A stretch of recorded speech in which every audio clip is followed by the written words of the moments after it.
Water. Water. Water. Water. Water. Water. Water. Water. Water. So what is water? Water, or H2O, is a transparent, tasteless, odorless, and almost colorless chemical substance that no known life can live without. Water is pure. Water is free-flowing. Water is necessary. Water is 70% of you and me. It is what we use to take showers, wash our hands, and clean our dishes. Water is roughly 70% of Earth. Yet only 2.5% of water is fresh, and just 1% is easily accessible. In this video, we will examine where Exeter's water comes from, how the town is ameliorating current issues, how much water we consume, and what we can all do to decrease our water usage. Exeter's water comes from the Exeter Reservoir, which is fed by the Dearborn Brook during the fall, winter, and spring, the Exeter River during the summer, and by the 3 water storage tanks year-round. We sat down with Paul Roy, the chief operator and licenser of the Town of Exeter's water department, to learn how our water gets from these sources to our tap. And on the riverbank is the pumping system that sends the water from the river to the surface water plant. It's about 1.5 miles, so that we can take it in, add chemicals to it, treat it, test it, and then get it out to the system. So what exactly happens to our water? How does it become safe for you and I to drink? Disinfection is the inactivation of disease-causing organisms through the integration of chemicals in the water. It is vital in protecting public health from waterborne diseases. Part of the disinfection process, it produces a byproduct, and they're called trihalomethanes. So the primary contaminant in the Exeter water for a long time has been chloroform, which has been shown for like a link in different types of cancer. It's a very small increase, and it's drinking over a gallon of water every day for 70 years. So it kind of needs to be put into perspective a little bit.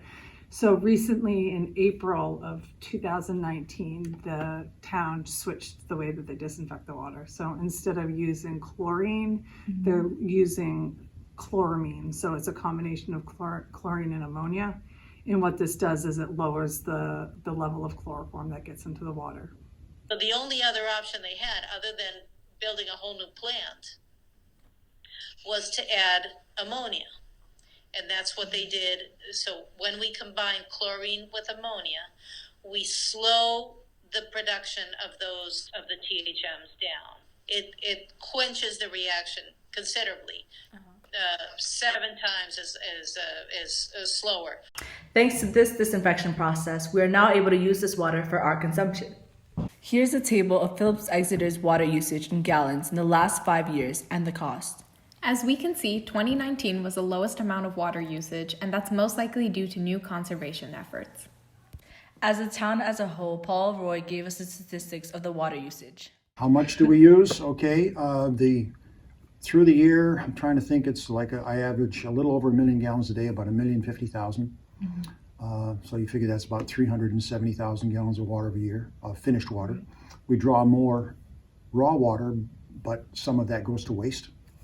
So more so at the surface water facility, because that the waste there is about 14% through the year. The groundwater, we recycle about 300,000 gallons of water a month. So our waste is less than 2% at the groundwater facility. It furnishes 40 to 45% of the water for the town right now. I think the state standard for a 2-bedroom facility, home or whatnot, is like 115 gallons a day per resident. So, and we're way below that considering the number of people. If we took 11,000 people times 230 gallons a day, that's over 2 million gallons. So we're not anywhere near that. So there's a lot of conservation going on. So what exactly is the biggest contributor to our water consumption? Paul Roy and Cynthia Clevens have differing opinions. Laundry, bathing, there's not a lot for cooking. We do have water losses because our infrastructure is old. So we should be doing water audits. And there's a whole procedure how to do that and recommendations. So that's something that we should always be doing, is water audits voluntarily to account for how much water are we pumping and how much water are you billing, because a lot is being lost. That's number one.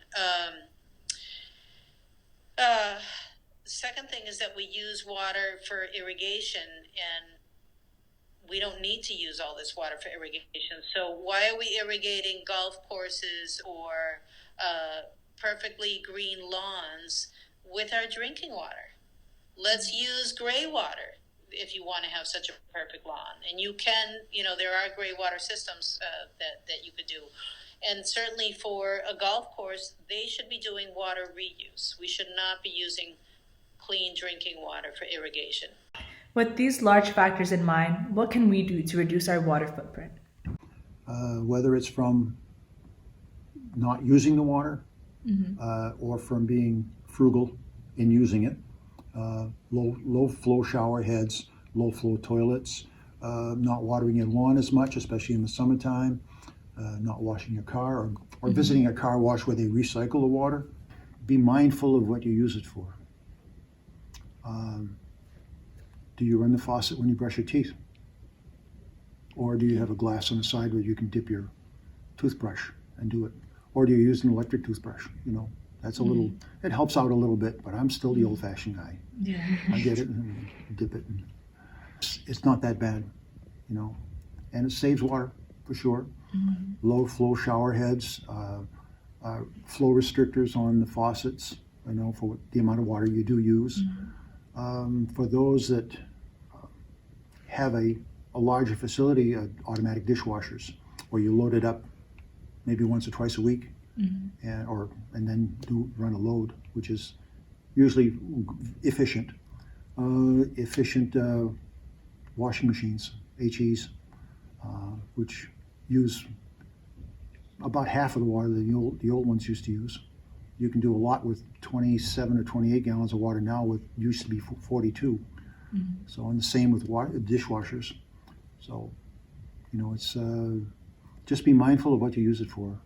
And if you have a flower garden, you can use a lot of the wastes that you do, or rinsing things, can be saved and thrown out in the garden, which would help grow your vegetables in the summertime, especially, or maybe water a plant or two in the winter. But other than that, it's just knowing where it comes from and being mindful of what it is. It's a life-saving liquid. You can't survive without liquids, without water.